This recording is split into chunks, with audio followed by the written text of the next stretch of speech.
Imagine struggling to hear the voices of your family or your favorite song, music, or movie. How would life change if you couldn't hear? And what if technology can help you reclaim every sound? From real-life captions to smart hearing apps to cutting-edge devices that make communication clearer for millions. Hearing innovations are in the spotlight and they're changing lives, one sound at a time. I'm joined by Nicky Chong-White, Principal Engineer at the National Acoustic Laboratories, who bring an international perspective and deep expertise in making hearing tech more accessible, user-friendly, and creative than ever before. You'll hear fun facts, how hearing works, and the latest innovations in hearing protection. Welcome to Emerging Tech Unpacked, a podcast that unpacks emerging tech topics and careers with diverse perspectives. This episode was made possible by the support of the National Acoustic Laboratories. A heartfelt thanks to Now for sponsoring today's conversation and for their global leadership in hearing research and innovation. My name is Lucy Lin, and stay tuned to hear the latest about hearing innovations and the future of hearing health.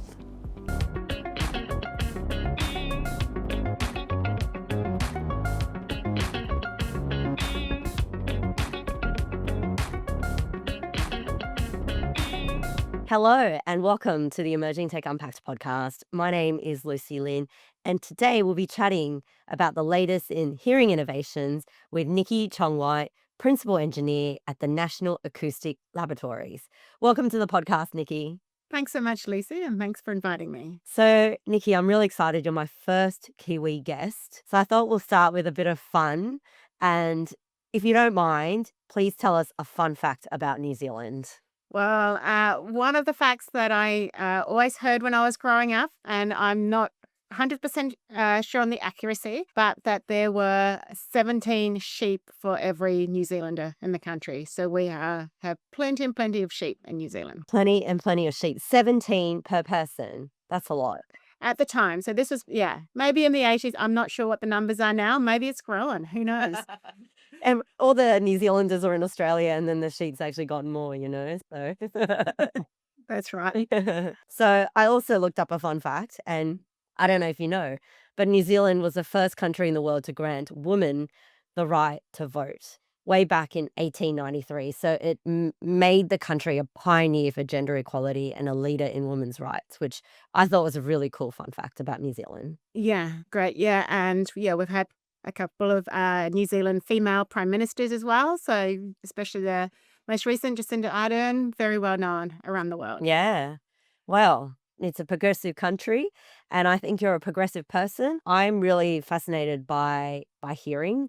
I've always said to people I know, I don't think I've got very good hearing. So I'm really interested and delighted to talk about hearing innovations today, and we can debunk and learn more about it. So you started with a bachelor and a PhD in electrical engineering. Growing up in New Zealand, have you always wanted to be an engineer? I think engineering is such a cool but difficult profession. But what made you interested in engineering? Yeah, I'd like to say that it was a dream I had when I was a little girl and I relentlessly pursued it. That wasn't really the case. So, I went through a few phases. During high school, I think I started off in junior high school wanting to be a novelist. I was, good at creative writing. I thought I could, write fiction books. Towards the end of high school, I was really interested in graphics design. So I thought I might do that. And I think it was really a careers advisor who suggested that I, do engineering. I was good at maths and science. And so I thought, why not? And it sounded really interesting. I liked the practical aspect of it, the practical application of science. Wow, so you went from one side of your brain being, writing and graphic design to science and maths. So very different parts of your brain. Yeah, I think I have varied interests and probably, just like to explore a lot. I don't like to sort of hold myself down to one particular thing. Yeah, no, I think that's great. I think it's fantastic that you've got lots of different interests and then you're using all of your brain by the sounds of it. So you started your career developing novel speech signal processing algorithms, and you have to explain what that is, to improve speech at AT&T Bell Labs. And you also worked at a startup in the US.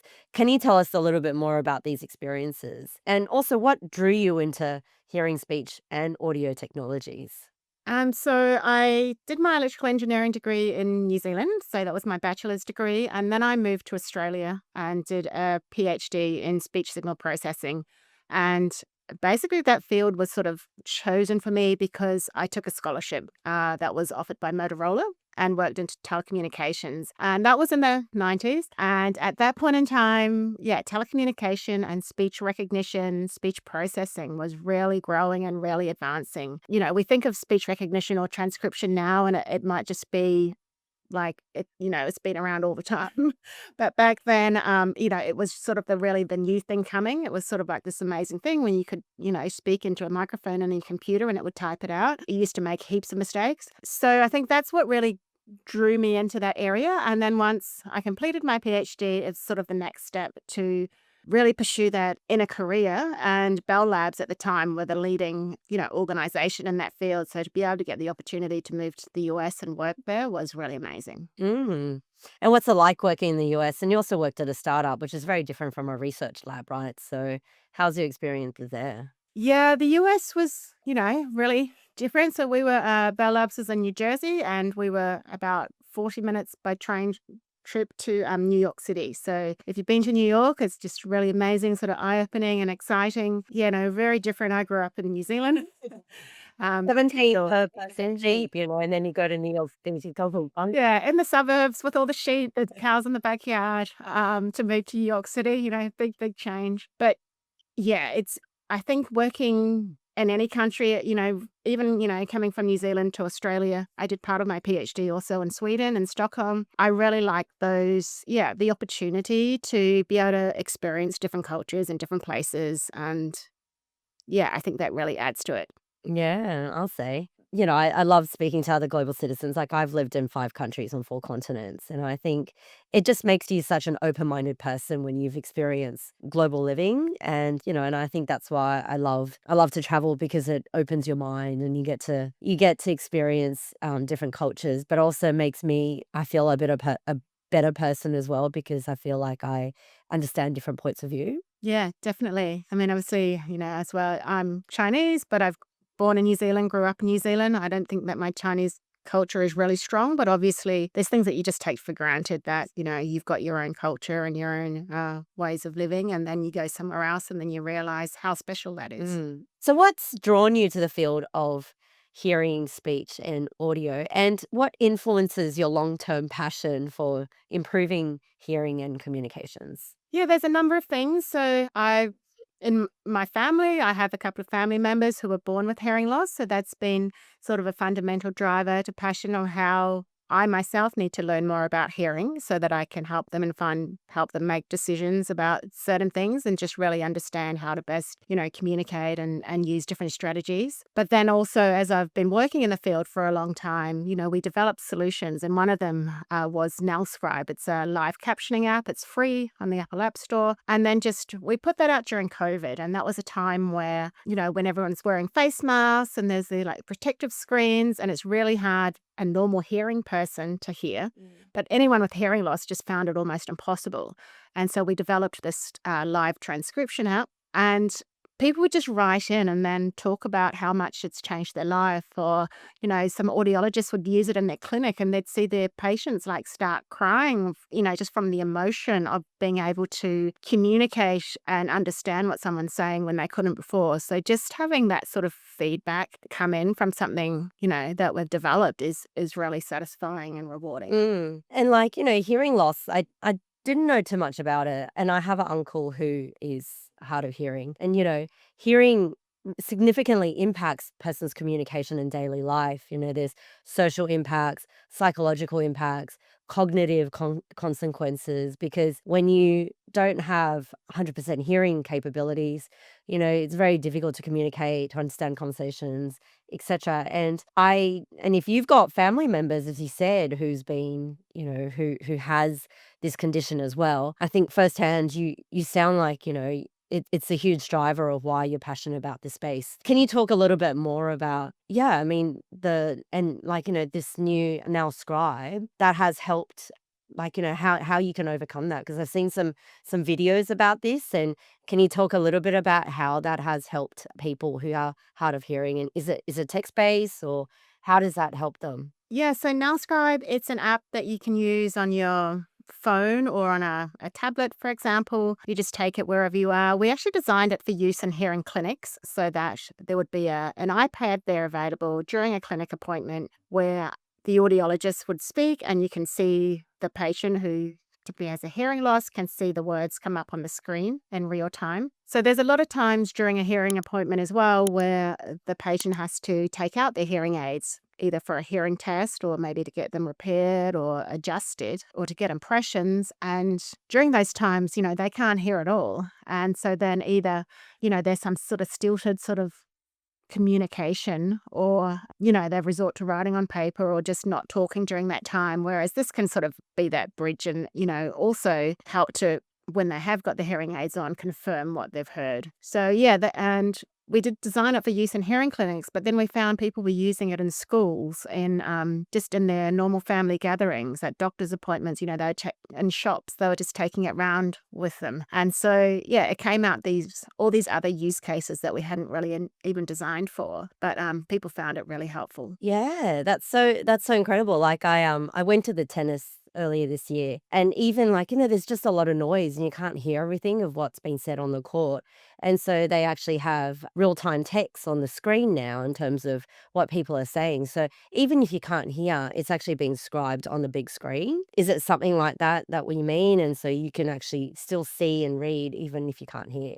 Yeah, definitely. And as technology, evolves, we've just seen, was it a couple of weeks ago, the Meta smart glasses. They've got a name which I can't remember, but they have the display, and you'd be able to see the captions, through the glasses as well as seeing, the person you're talking to. So I think that's where this can really become more a usable solution. So you're not like looking down at your phone and then looking back up to the person you're talking to. Yeah, but certainly, a lot of people have captions on when they're watching TV. Mm. And it's not just people with hearing loss. I actually am used to watching, having captions on, and when they're not on, I almost feel like I can't hear properly, or I can't understand what's going on because I'm just, I'm used to seeing the captions. It also means when I've got the captions on TV, I can usually do something else at the same time, and then you can just kind of look up and down, and you don't have to concentrate as much on listening. Yeah, there's a lot of uses, not just for people with hearing loss, but for everyone where captions can help. Yeah, that's so interesting. So you do that in English, like when you're watching an English show, not even a subtitle, etc. Yeah, yeah. English captions on with an English speaking TV program. You'll be amazed. Like some shows you watch, and especially like names or places, you actually realize that you hadn't been hearing it correctly because, Oh, yes, that's all those scary. captions on TV, Yeah. yeah, they're not live. They've been pre-done. Yeah. No, that's so funny. Talking about song lyrics, like I've been singing the wrong things at karaoke for years, because I've got them lyrics all wrong.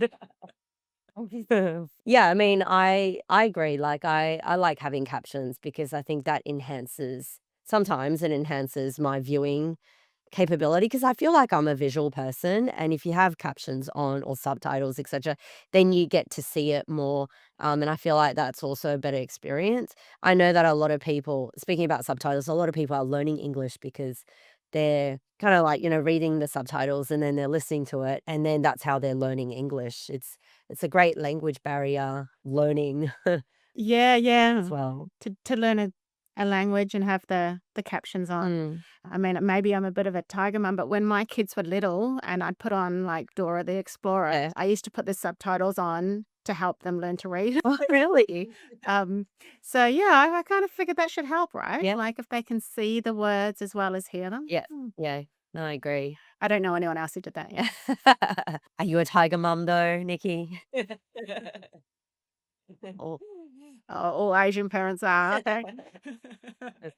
so you're now the principal engineer at the National Acoustics Laboratory, and you've been there since 2004. I'm not going to out you, but so you've been there a long time. So it must be a great place to work. But can you tell us more about now, which is the acronym, its mission, its impact, but also what's your main responsibilities as a principal engineer there? So Now's mission, this feels like a test, is to transform the lives of people with hearing loss, research and innovation, So yeah, we've had a long history. So now it's been around, I think it's about 75 years. Since World War II, I We've read. Yeah. So yeah, we've done a lot of developments, I think, and we have sort of evolved a lot over time as well. So we've done a lot of different sort of hearing tests. We test, research on diagnosis of hearing in babies and adults.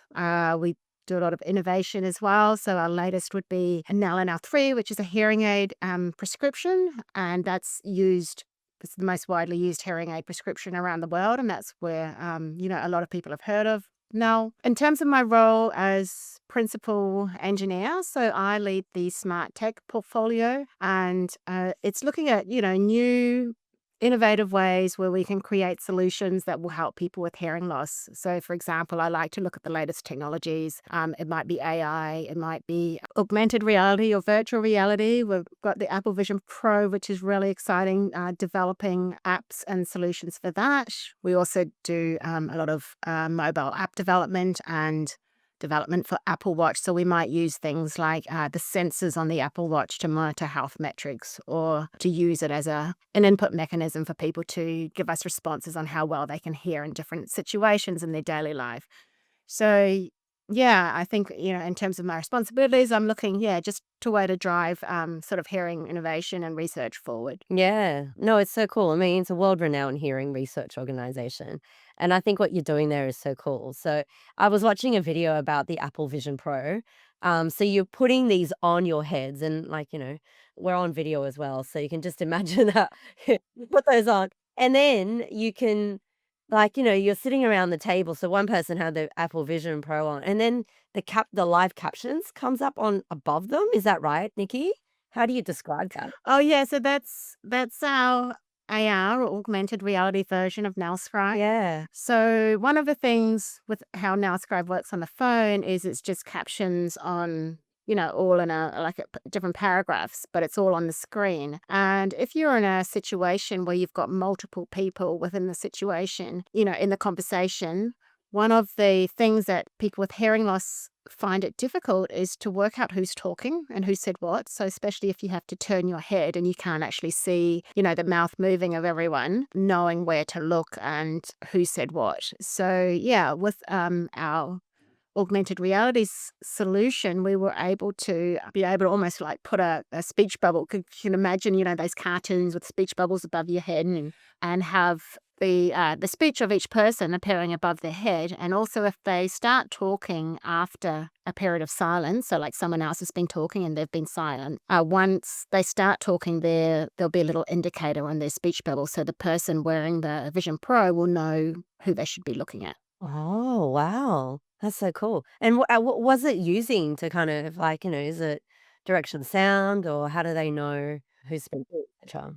For that solution, we actually had we used everyone's iPhone as well. So we basically had a little network where we used the iPhone as individual microphones. Oh. And so each person would have their iPhone with the NowScribe app running, and then that would send the text stream from each of the iPhones to the Vision Pro that could then display them separately. So yeah, at that point in time, and maybe still, the Vision Pro's directional sound pickup capability wasn't there to be able to, and it actually is quite a difficult problem to be able to do speaker separation, on the input signal. Yeah. Well, no, that's so cool. It's always quite interesting to see how you come up with something like that. How do you come up with these solutions? Like, you're creating all these cool innovations. Are you researching? How is that development process coming about? Yeah, it's a mix of a lot of different things. So yeah, definitely we're researching the new technologies and the capabilities of new technologies. And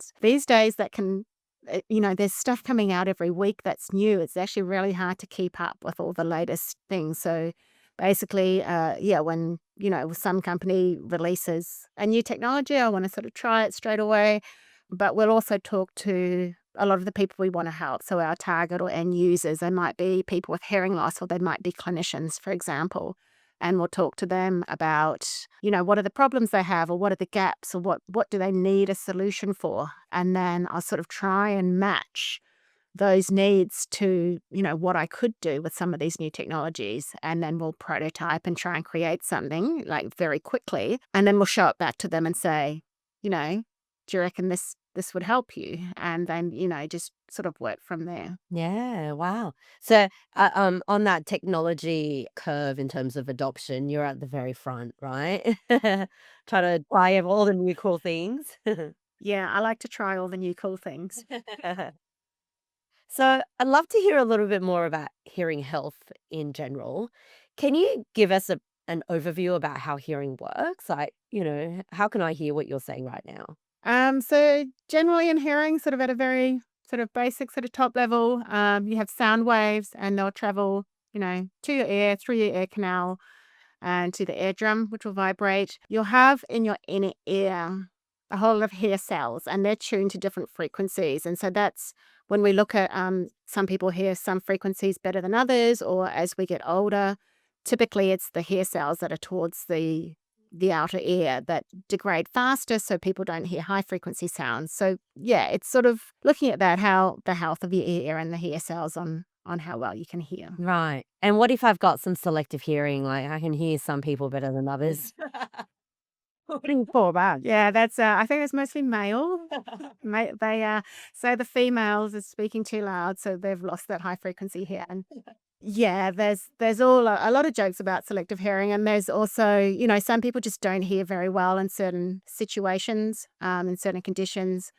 There's some people that have sort of normal, sort of measurable hearing, but then they have a lot more difficulty in noise than we would expect. Yeah, so, I mean, hearing is something that I think everyone just takes for granted, don't you think? Like, it's kind of, well, a lot of people take for granted, and I don't think it's something that we kind of think about until we have lost it or losing it, etc.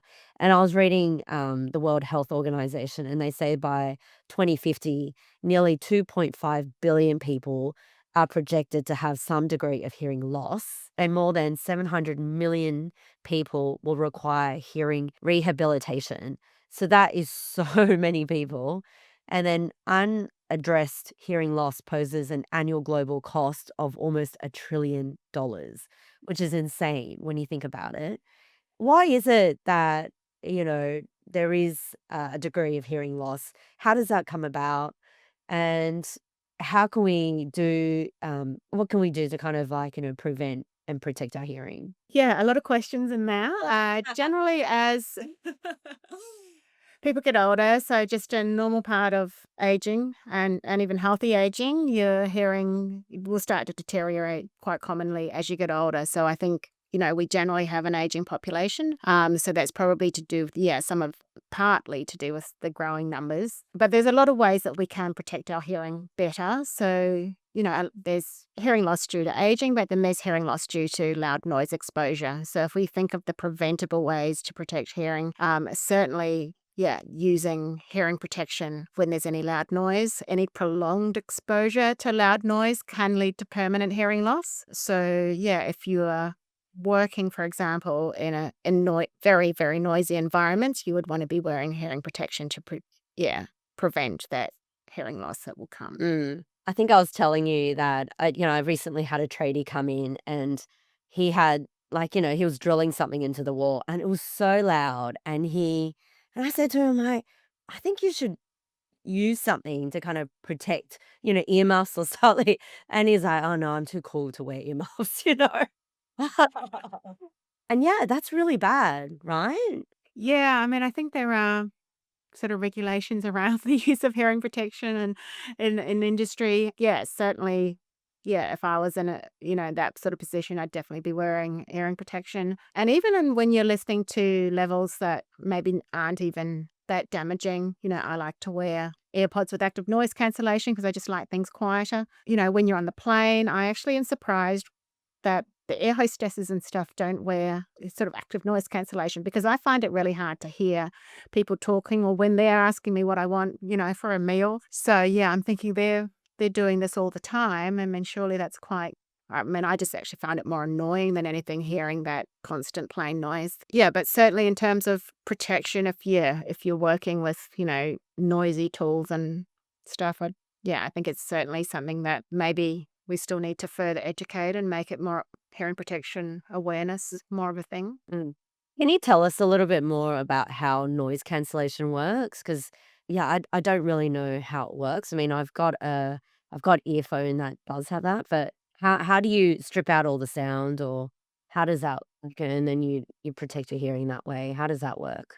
Yeah, so your basic ear muffs that don't have any electronics in them basically work by passive noise reduction. So, it's just by the fact that they're covering your ears, and they'll do that very well. But that mostly blocks out the high frequencies, and you'll still get a lot of the low frequency sound going through. So to be able to cancel the low frequencies, you typically need something like an active noise cancellation headphone or earbuds. So yeah, there's a lot of different brands available, and Bose was, a really leading one for a long time. There's, all the, Sennheiser, and also the AirPods Pro do have active noise cancellation in them. And they work more on the low frequency sounds and on the ones where it's constant. So I can typically wear active noise cancellation and still hear someone speaking, okay, because that's not a constant sound, but something like that plane noise, or if you're on the bus or the train, that sort of constant sound, or if there's a fan in the room, like, or air conditioning, it can basically has microphones that pick up that sound, and then the electronics in your device produce that sound, but inverted so that they actually cancel each other out. So that's Oh. why you need that continuous noise. And yeah, when they cancel each other out well, then, that sound gets greatly reduced in volume. Wow. It doesn't, eliminate it completely, but yeah, it might take it below even your hearing threshold, or at a very, very low level where you don't notice it so much. Right. Okay. So it is important to make sure, like, when you're on a plane, maybe transportation, working on, in construction, mining, etc., to definitely protect your hearing by wearing active noise cancellation devices. Yes, certainly if you were in mining, I would. On a plane or train, you're probably not going to damage your hearing by those sort of levels. But what I find it really helpful for is if you're listening to a movie or you're listening to music Mm. in those noisy places, if you have active noise cancellation on, you can actually listen at a much lower level. So you don't have to play that sound in your ear so loud. So if you're playing music at over 80 dB, you're going to damage your hearing over time. But if you're cancelling out the noise, and you can actually play the music at a lot lower volume than you would if you were in a noisy environment, then that's better for you. Is it? Okay, interesting. What about in a restaurant, etc.? Because I really struggle in big, noisy restaurants, concerts. I'm always worried that I'm going to get hearing loss because, noisy restaurants, concerts, etc. What should I be doing there? You choose a quieter restaurant. Yeah, concerts, yeah, if it's short term, you might sort of get a temporary hearing loss. You go home and there's ringing in your ears, Yeah, like you go to bed and you can hear that ringing. yeah. More than often, that goes away, the next day. If you were doing it very frequently, then, you can get more of a permanent hearing loss if you were doing that over and over again. And it's a common thing, but, every so often, it's just a temporary effect. Yeah, in terms of noisy restaurants, yeah, there's actually an app that's out there, and I'm gonna Soundprint is one. It's been out a long time. There's another one that was developed in Australia, but you can actually get. I use it because I'm a big noise thing. I go to noisy places, and on my Apple Watch, I measure noise levels. My mom All the just told time. saying that, you're this is a high frequency place and etc. So what do you do there? Yeah. So there's various apps around where you can actually log the noise level of your venue. And then if you're concerned about the noise at the restaurant, you can look up on the map, and then it will have all the logs of people who have been there and what time of day it was and what the noise levels were. So if that's something that concerns you, yeah, you can use an app like that to look at, what are the quieter places, yeah, to eat at or dine at, or what are the quieter times to go. And you'll be at, like, the 5 o'clock early bird meal at the, I think maybe everything in moderation, right? Like I don't think I can eat at 5 p.m. That's a bit early, but you know what I mean? Like, Yeah, I mean, certainly, yeah, noise can create the ambience that may be why you like to go to that place. Yeah, it's a I happy think restaurant. as long as It's fun. It's yeah, yeah. fun, you know? But if you're there for like 5 hours, then that might be an issue. But if you're there for, a couple of hours, then you're fine. And if you're enjoying it. That is so interesting. I have never really thought about that. Like, sometimes when I'm sitting in a restaurant, even if, like, if they're a few seats away from me, I really can't hear them. Do you know what I mean? Like, and I've always questioned that if there was maybe something with my hearing, like if you're next to me, I might be able to hear you. But I guess because of the noise and the ambient noise around me, I can't always hear that. Yeah. So is there anything to be done there? Like, or just shorten my my restaurant time. Are you saying you can't hear the people that you're with as well? Yeah, if they're not say like, maybe across me and next to me is okay, but a little bit further away. Do I sound like I've got a hearing issue? Is that what this Yeah, I'm just thinking you might be a good candidate for some hearing aids. Oh no, come and see us after the. Okay, something you could consider. Yeah, certainly. An early sign of hearing problems would be difficulty hearing and noise, and the restaurants are a common one. You probably will have no problem speaking to someone in a quiet situation, but yeah, it is more difficult to pick out voices in noise. But hearing aids can help, and there are other solutions as well, assistive listening solutions, or I don't know if you've used Live Listen on your phone. Well, actually, I commonly use it when we go to restaurants.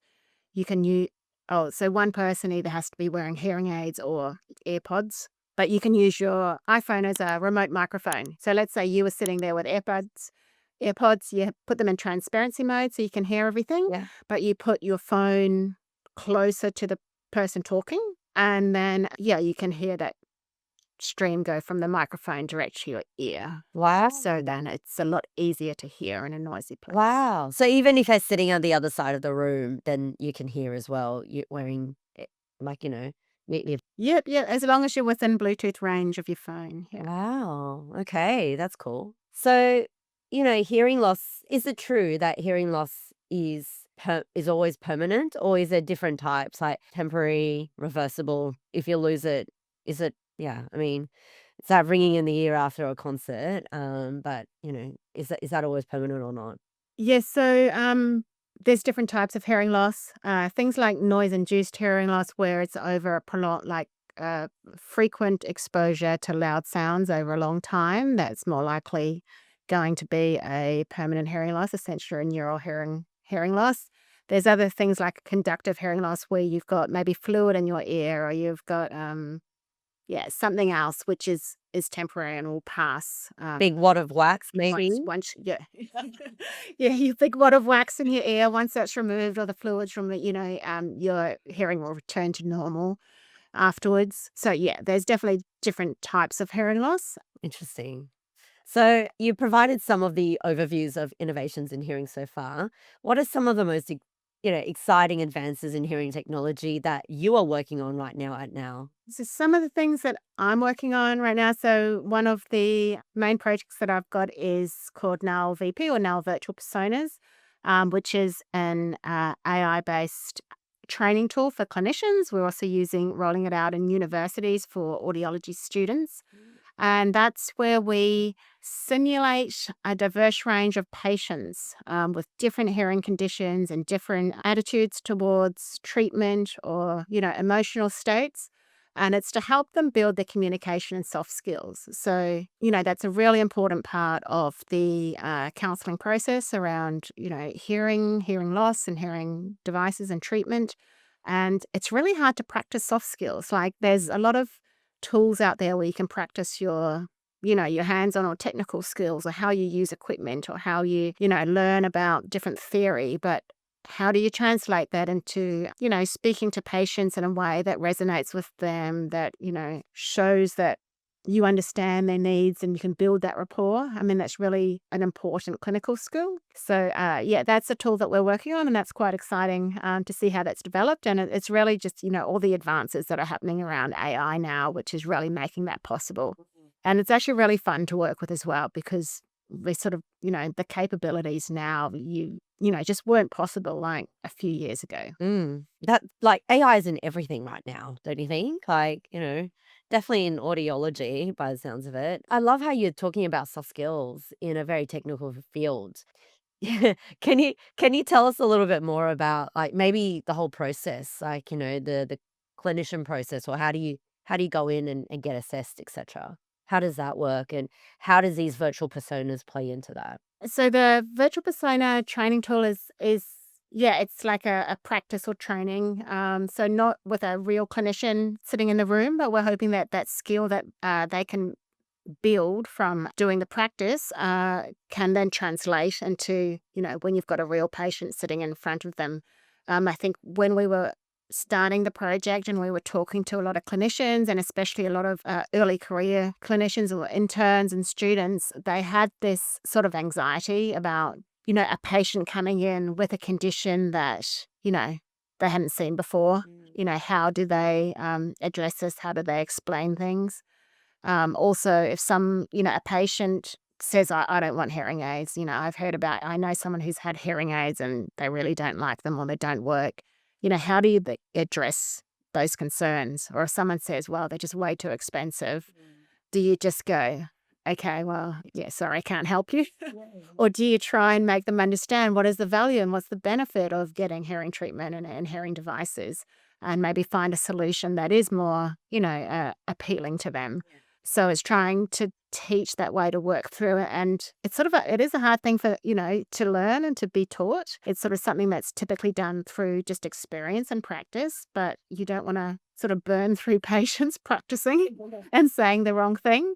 So yeah, that's the value of having a training tool where it's a safe space. They can try different methods. They can try being really direct and blunt, and if the AI patient responds badly, they'll go, okay, maybe let's try this a different way. I'll come at it, maybe appeal to they've got grandchildren and they're not hearing them well, or, they like to go to book club and, or, things like that. So just trying to get them, give them a platform to practice different methods. Yeah. And I think it goes, I love the training angle and side of things because I think that's quite valuable. We get to, the F1 movie as an example, like I was just watching that and then they were practicing in a simulation before they, because obviously those cars are millions of dollars, right? So you practice in simulation before you can go in a real car that costs millions of dollars. And I think something like that is kind of similar. Like, these are kind of like simulations, AI training. You kind of get the experience without burning through patience or, being in $1 million car, et cetera, et cetera. So I think that's pretty cool. Can you describe, because you talked a little bit about, user-centered approaches and design thinking before. And I think what you're talking about with these personas is all very user-centered approach as well. How does that influence creating new hearing technologies and improving real life experiences? Yeah, so we do a lot of this, design thinking, talking to the end user from right at the beginning of the process and at various stages as through the development. So we call it like a discovery. So we'll have a parallel and continuous discovery and development process. And I think that can really help in terms of getting acceptance and adoption of whatever you're creating so that we don't spend a lot of time, creating something that no one wants. So yeah, I think we're getting a lot better at that. Typically, I think maybe in the old days you'd start off with a project and you'd plan it out all at the beginning, and then you just churn through that. And at the end, you produce whatever you said you were going to produce. Yeah, what we're learning now is that we really do need this constant feedback loop. So it's this build, measure, learn cycle where you'll build a prototype, put it out for testing with some users, get some feedback and iteration, improve on that. And so then we get a lot closer. So, with these constant check-ins throughout the process, that whatever we're producing at the end is in line with what people want and is solving their needs. And how long does it all take? Like, how long does it take to come up with a new hearing technology? Is it months? Is it years? Is it, you know? Look, some take months, some take years. It just depends on what it is and what the constraints are. Certainly you can create prototypes quite quickly, but then depending on the complexity of whatever it is you're creating, it might take longer in the build. Certainly software's a lot faster and, easier than hardware. So, yeah, I tend to sort of just stay in the software space. Okay. Because it's faster and, yeah, probably slightly easier, maybe? Yeah, yeah, and it's easy to change as well. It's easy to push an update if you learn something, you go, "Oh, actually, I could do this as well." Yeah. Mm. Is it developments in biometric sensors? Because I think that's something that's quite interesting too. Can you explain a little bit more about what that is and tell me, how is that intersecting with hearing care and devices as well? Yeah, I'd say in the general sort of digital health field, there is a move to trying to get data from a lot of different modalities and a lot of different sources and put that all together to, be able to predict, something's going to happen or, you might be having a medical event. So we use, for example, Apple Watch in some of our research studies so it can measure your heart rate or the heart rate variability. It measures your exercise and your steps and, how active you are, what you're doing. It's also, measuring the noise levels of the environment. We're just collecting all this information about someone as they go out throughout their day. We can see hearing devices coming out now that also can measure heart rate from inside the ear. And yeah, I think in these days, sort of data is king. It's gold. And the more data you can get, the better predictions you can make. And yeah, so we're sort of moving in that direction as well. We're not just relying, I think, in, research sort of 10 or more years ago, we did a lot of research just in the lab. But it's really important to know how people are hearing and doing with devices, throughout their daily life. So just doing a speech test in the lab or the clinic isn't always reflective of, their performance in their real life. So we're looking at more real world measures, to be able to determine those sort of measures. And how are you doing that? Is that like clinical trials? Like when you're giving them maybe a device and then they go around their day and then are you measuring that yourself or testing that? Yeah, it could be clinical trial or just a research study, clinical study. We usually use a combination of lab-based measures and real-world measures and, surveys, interviews. We sort of come at it like a sort of a multimodal approach. Mm. Generally, sort of we think, the more information we can get, the more comprehensive our findings would be. And now partners quite widely with governments, universities, industries. Do you think these collaborations really help the innovations, but also what you're talking about, being able to, eh, I don't know, reduce the clinical uh, trial time or have a better impact in terms of hearing tech and services? And, can you tell us a little bit more about why it's important, these partnerships between multiple organizations is important too?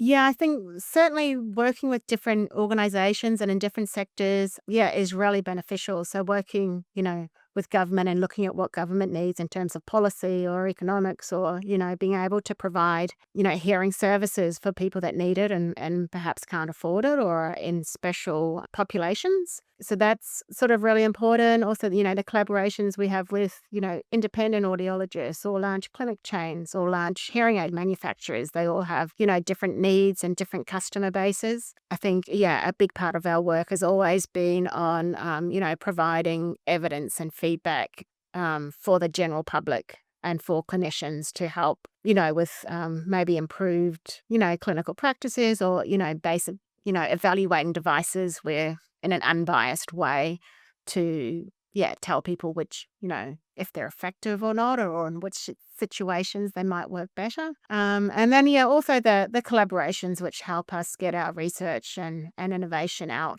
to the public. Maybe it's through, some of these, their products or, just in how they, may take on some of our technology that helps them and their products as well, their products and services. Yeah, I think it's really, really important to try and get this out because I think, why I think hearing innovation is really important and interesting because everybody needs hearing, but we don't hear a lot about what's happening, So that's why I think maybe these partnerships is good because then you're raising the awareness of this. And I think despite all the breakthroughs and the, awareness, there's still a bit of stigma around hearing aids.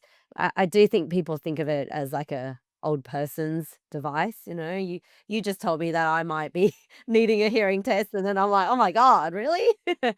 um, but like hearing aids are smaller, smarter, more connected.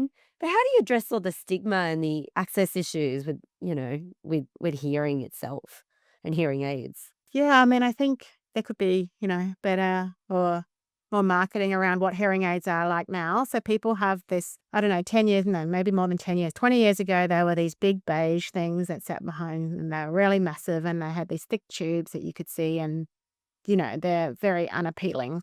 But hearing aids today are really small. They'll generally, a RIC device will have a little wire going into your ear that you really can't even see from the front. So I'm wearing AirPods now and they're not that obvious that I'm wearing something in my ears. So you can appeal from that point of view. Like a lot of the earbud sort of devices are more trendy. You can go on the train these days, every second person has got something in their ears. Yeah, certainly hearing aids have got a lot smaller and they're a lot more stylish in their color and their look. And being connected, so, you mentioned being connected. So Bluetooth hearing aids are fantastic. Like people with hearing aids, they take phone calls and, you can't even see their phone somewhere else.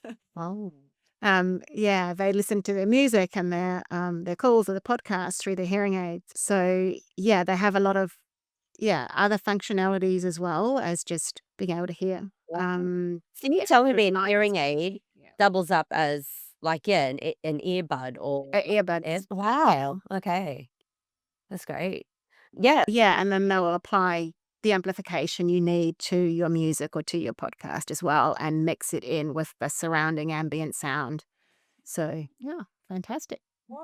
Sound like a better even hearing experience than, my normal hearing devices, I guess. What are some potential risks? Like, we speak a lot about hearing innovations. Is there any ethical challenges in terms of all these new technologies that's coming out that researchers or clinicians should be aware of as the technology keeps accelerating? I think certainly with any technologies, there's, a lot of concerns by some people around privacy, data privacy, security, how much data is your device collecting from you? How is it shared? Who can see it? Generally, most major brands have, strong sort of ethical standards around that. But I guess that could be something that people might want to uh, do consider when they're using any sort of AI. I think in terms of equity and, accessibility or affordability of hearing devices that might play into it. It's really good to see, over the past few years where OTC devices have been introduced. As far as I know, there isn't have been a huge uptake of those, but it is providing more affordable options for people. Over the counter devices? Is that what you Yeah. Yeah. Sorry, yeah. Over-the-counter hearing devices, so you don't need to go to a hearing professional. So these are more for people with the milder hearing losses, mild to moderate, who may, want maybe just a stepping stone before they get to, a full traditional hearing aid, which is professionally fit. So there are sort of, more options available. I think health data is always going to be a concern in terms of privacy. And you told me like hearing aids are thousands of dollars. So there's definitely some kind of equality. Like some people may not have that money. So therefore, would that mean that their hearing would just continue to decrease as a result? Not necessarily continue to decrease. It depends on their type of hearing loss. So there is a range. It could be from, like maybe 1,000 to, several thousands of dollars. There are sort of different technology levels that are available. So there may be something that suits them. It does mean though that if they do have hearing loss, they may struggle more than they really need to if they could get a more affordable hearing solution that helps them out. And we know that, if you can't hear well, that may affect your, social and emotional health as well. So I'd love to go back to you and talk about some of the future skills we need.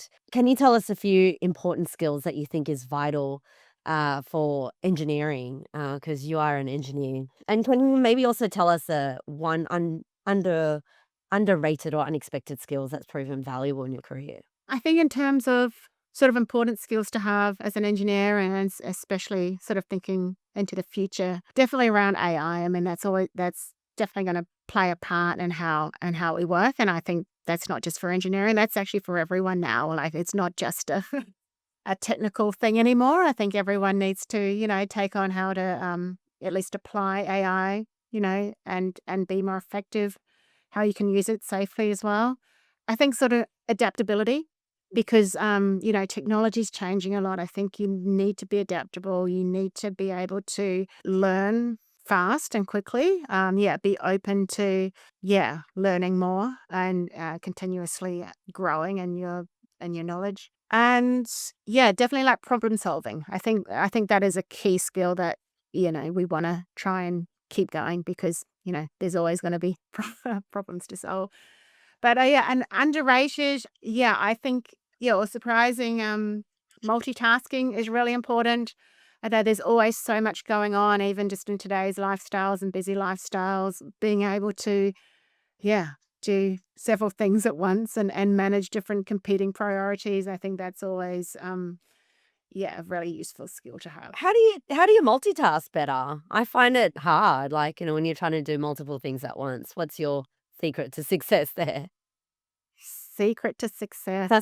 Yeah, I maybe it's just, growing up and playing video games and trying to do your homework and something else at the same time. I think over time maybe you get better at it. Yeah, it might be, just a personality thing as well. I think maybe some people are better at it than others, but I actually typically find it hard to only do one thing at a time. Like, I actually get bored. I can feel my mind wandering, thinking, what else can I do? I'm not making the most effective use of my time just doing that. If I've got, a spare 5 seconds, I should be dedicating that to something else. Wow, Nikki, you do sound like a tiger mum, you know? Emphatically.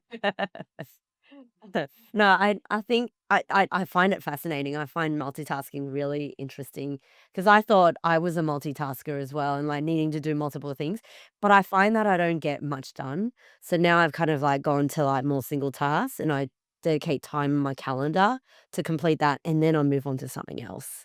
So I've kind of gone the other way, but that's just me. So yeah. So the world is constantly changing and evolving. Can you tell us a little bit about the electrical engineering profession? How has that changed from when you started to now? So it was quite a while ago since I was at university and did my engineering degree. What I would say was, when I was studying, the subjects that I can remember were analog and electronics and sort of optical telecommunications. So we've gone digital now. So that coursework is not as relevant. But what I think was important was the learning on how to think. I always thought engineering is training you how to think, how to problem solve, how to work through and explore different solutions or different methods and techniques and refine them. So I think that will always stay. I think that's a really important skill to build. Certainly when you're working in the technology space, it's changing, and certainly in the last 5 years, it's changed a lot more than back when I had just graduated. So I think definitely you need to expect change and plan for change. So it's not a surprise. That's the expected path. How do you keep up with all the changes? Like it's hard to keep up with change, isn't it? Yeah, I actually learn a lot on LinkedIn. So I monitor my feed and then I'll learn what's happened over. And that's basically one of the main sources of where I find out what's happening in the technology world. Certainly going to conferences, talking to people, collaborations, is a way to also keep up. Yeah, interesting. It's so interesting that you talk about how LinkedIn, because I think I use social media to get a lot of my news as well. I rarely watch TV, and I do find that it's much faster. The news is faster on social media as well, and I follow specific people, and I like to learn from there too. So I agree with you on that one. What so predicting a skill prediction, like what skill do you think will increase in value and why? I think in terms of AI, how the skill to be able to use it and apply it effectively, That's going to be a really important skill. A lot of the tools are actually free, so it's not discriminating on who can afford to use them. It's, everyone has the opportunity to use it, but how well can you use it? I think that's a really important skill. Um, Was in testing out. testing out and trying all the different AI tools? Yeah, or even just finding one that you like and getting really, really good at it. A lot of it can be just a lot of trial and error and practice and using it frequently, and you learn techniques on how to control it a bit better or how to get the most use out of it. I think that is really useful. If you're only just using it, like once a week or something, you're probably not using it that effectively. I think the other skill that will be important or for everyone is, skills where AI can't do that well. So it might be more of the human related or communication skills or the empathy or, actually, it's pretty good at reasoning. But there will be other things where, I don't know, maybe your networking skill or your collaboration skills and people-oriented skills will become more important. Yeah. And that's us going against the machines, right? We're leaning into human Yeah, us versus machines. We will rule. Oh, Don't replace me yet. yeah, it's so funny because, before they were telling everyone how to learn to code and to program. And now I was reading something, it's like, oh, everyone's telling me to go back and be a plumber and electrician and, Oh, that's right. Yeah, yeah. All the trades. I think they're all doing a lot better than us. Yeah. Yeah. So, in a recent report from Engineers Australia, it says that women only constitutes about 14 to 16% of the engineering workforce. You are one senior woman engineer. Can you give us some, advice on how we can get more women into engineering or improve the statistic? Yeah, I think it was a similar statistic when I was in engineering. Oh, so how moved it So it hasn't really changed over, we won't say how long that is, but a long time ago. Yeah, so it hasn't seemed to be grown, and there've been a lot of initiatives to try and, increase it. I remember there was a woman in engineering network when I was at university. Yeah, I can see sort of, these women in I'm actually, follow a few on LinkedIn, a woman in software or coding or yeah. Yeah, I think certainly, yeah, mentoring, other female engineers. There's a lot of programs. I know, even trying to encourage girls in school to do more STEM related subjects. I know when my daughter was in school, they started, and I thought it was super cool, this Lego Mindstorms robotics program. Mm. And it was after school, and you had to apply to get in. And it was really weird because I'm like, well, what do you do when you're a primary school student and you're trying to apply to get into, it's not like you've got a CV to show. And so I thought, oh, we'll make a few apps. So like I'll make a few apps with her, and then she could have experience in app development, and then she can say she did this. And, there was this drop and drag Android development studio, which she actually could create a couple of apps.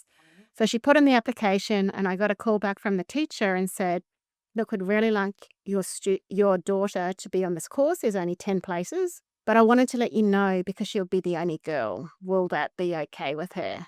And I'm like, yeah, it's fine by me. Like, I don't think it's, and I asked her, and yeah, she was totally fine with it. Didn't matter to her at all. But yeah, I think that I was always surprised that I got a call saying, is this going to be a problem? So yeah, I think there is that expectation that you wouldn't want to be the only female in a class of 10, in a group of 10 in the course because you might not enjoy it. But for me, that was what engineering was like all the way through. So yeah, I think once you can get over that, you just show up, be yourself. Yeah, don't get put off by the fact that, there are more boys in the class. And yeah, if you have that confidence in yourself and you find others that support you, male or female, that support you in that process, then that's always a good thing. Your daughter, how old was she when she went through that? Yeah, 6. So that would have been, So, or maybe you're 5. okay, man. 10. But Yeah. like, even younger kids, like she would have been the only person in that group, right? So I think it starts in school. So it's way before university days or the workforce. I think you really have to start when they're younger. Is it that you have to make, I don't know, like a marketing campaign for engineering or something like that, make it more sexy? Okay, yeah, my next job, my spare time, I can do that. Yeah, certainly, and I think maybe it's different for my daughter because I'm an engineer, and I'm like, okay, yeah, let's do some app development this weekend. Whereas other parents might not do that to bring their daughters up. So she's always had exposure to it. My husband's an engineer as well. Well, she's had Yeah, I great think role models to go by, and I think more than anything, that's really important. Like, she sees you, a woman in engineering, and of course, like, she wouldn't even think twice about it, right? So, whereas my parents, they wish that I was an engineer, like an engineer, a lawyer, a doctor, an accountant, all the Asian preferred roles. So, yeah. Yeah, I think schools are doing pretty well. I think my kids both started coding when through school when they were in kindergarten. So like at 5 years, and that was for everyone. It wasn't just, who's interested in coding. It was like they brought in, I don't know, there's some organization that goes into schools and teaches like kids from, age 5 to start coding. So yeah, they're getting early exposure now. So maybe we will see an uptick in Yeah. those numbers. Yeah. We might be getting them to, like, do plumbing or, electrician instead. Well, plumbing would actually, or like, electrician will be, more useful sometimes. Oh. What are some of the most exciting advances in hearing innovation are you expected to see or develop or widely adopted in the next 5 years, do you predict, Nikki? Yeah, exciting advances that I might see. We've got, certainly around AI and maybe even in, combining in augmented reality, like glasses that do, vision, combined with hearing. I think that, we're going to see that come out. There's new technology such as Auracast, which is where they're broadcasting, digital broadcast of signals that you can tune in on your hearing aids. So it's, we expect a lot of venues to start picking that up, a lot of, device manufacturers to take that as well. And that's a really good way for people with hearing loss to be able to hear better in public venues.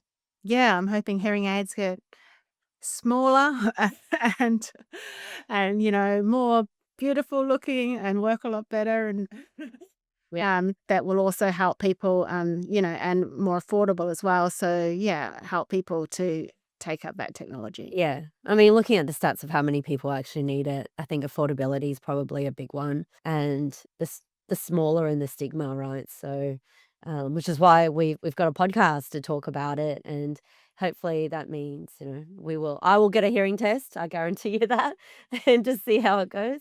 I want to finish with a bit of a hearing fun fact. Can you share one with us? Like, I know you've got lots of facts, but what's a fun one that you'd like to share? A fun fact that I've always gone to is that your ears keep growing as you get older. So I think it's also your noses as well. So yeah, as you get older, your nose and your ears will keep getting bigger. Hopefully that'll help you hear better as well, like and get more directionality because you'll have bigger sort of pinna to No. divert that sound down to your ear canal. Right. And so I guess, like, with females, we can hide it with hair, but it's more prominent in males, is that right? If they've got shorter hair? Yeah, I guess so. Yeah, when you sort of think back, yeah, maybe. So you're going to be looking at people's ears now. I can tell. I definitely will be. If you could guess how old they are. Yeah, it'll be like a tree, like from a trunk if you cut it that way. It's like you can tell how old a tree is. Now you'll be going, yes, you are. That's so interesting. What about the ones that you were telling me before about the cupping of the ear? What was that one? I think generally, yeah, you tend to cup your ear more to hear something better from someone speaking in front of you. So yeah, the shape of your pinna, so this is the big part of your ear, helps you work out whether a sound's coming in front of you or behind you just by the shape of it. And so yeah, by putting your hand behind, you're actually like making your pinna a lot better. So you can do that better. Yeah, also, yeah, in terms of what direction is a sound coming from, that can be because of your head can shadow the sound. Like, so if you've got your sound coming from one side, it hits the ear that's closer to the sound first, so it'll be louder and arrive sooner than it will to the ear on the other side of your head. So then that's sort of helping you work out what direction sounds are coming from. Oh, there you go. So many fun facts. So if I did this, like if I cut my ear, then I can hear better. And then if it's coming from one side, then I know which direction it's coming from, but then there's a slight delay to get to the other side. Is that right? Yeah, there is a very slight time delay and a level difference as well. So yeah, when that's how you know whether it's coming from your left or your right. Right. So your brain works it out without you really knowing. Wow. Okay. That fast. I had to look these up, but the smallest bone in the human body is found in the middle ear. I have, so- I have read. And then the ears actually never turn off. So even if we're sleeping, our ears are always still working. They're constantly sending sound signals to the brain, but the brain chooses to ignore most of them during rest time, which I thought was really interesting. So, you know, it sounds like the brain is, always constantly, like it's constantly working. Our ears are constantly working. Yeah, I kind of wish sometimes that you could turn your ears off. So if, the neighbors are having a loud party, like, I don't know, it'd be nice to just stop hearing. Whereas, my husband can just take out his hearing aids and he's quiet. Whereas I'm like, oh my God. No, you got to put in your active noise cancellation in. That's what you've got to do. Yeah, I've done that before as well. Final question. How can others contact you to learn more? So yeah, you can find me on LinkedIn, Nicky Chong-White. I'm the only one as far as I know. So easy to find. Send me a request on there. Lovely. Well, thank you so much for joining us on Emerging Tech Unpacked, Nikki. It was such a pleasure to learn all about hearing health, care, technology. And I also love hearing about, your skills insights, your career insights, your thoughts. That is needed for the engineering profession. Let's try and make sexy engineering. So we'll think of a marketing campaign and get more women in there. But thank you so much for being part of the podcast and educating us all about hearing innovations. Yeah, thanks so much for having me. It's been a really fun chat. Thank you. A big thank you to the National Acoustic Laboratories now for sponsoring this episode of Emerging Tech Unpacked. Their support not only makes conversations like this possible, but also helps everyone better understand and appreciate the powerful impact of hearing science and technology in daily life. Now is a research division of Hearing Australia and are world leaders in hearing research, committed to transforming the lives of people with hearing loss through groundbreaking research, evidence-based innovation and global collaboration. Since 1947, NOW's work has delivered significant advancements in knowledge and practical tools for the hearing community, benefiting other researchers, clinicians, industry experts, product developers, and ultimately impacting the lives of millions with hearing difficulties. We are grateful for them for sponsoring this episode of Emerging Tech Unpacked.